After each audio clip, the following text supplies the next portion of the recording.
Creating new jobs, investing in education, and strengthening the middle class were all important topics during Governor Dayton's budget proposal meeting.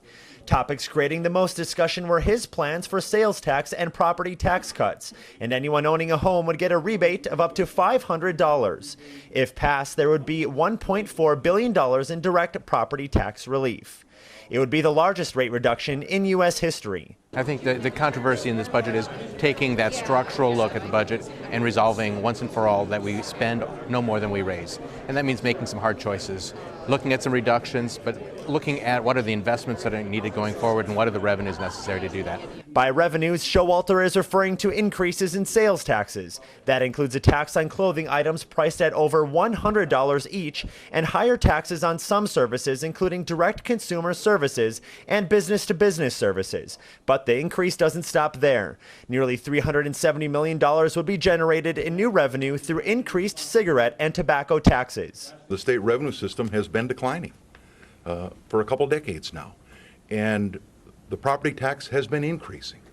And clearly, our dependence on property taxes is growing out of control. Dayton's proposal asks the wealthiest 2% to pay, quote, their fair share of income taxes, including taxable income over $250,000 for joint filers and $150,000 for single filers.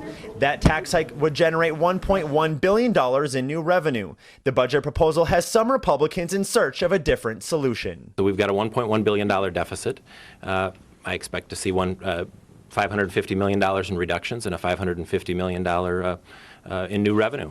What we've seen today, that the governor's balanced approach is $225 million in cuts and $3.7 billion in new taxes. DFL lawmakers also weighed in. Representative Mary Murphy says the budget will provide property tax relief, investments in our children, and additional aid to local governments. Representative Eric Simonson agrees with the basic premise of Governor Dayton's budget proposal, saying he often hears from his constituents about the need to fund education, provide living wage jobs, and work to reduce reliance on local property taxes.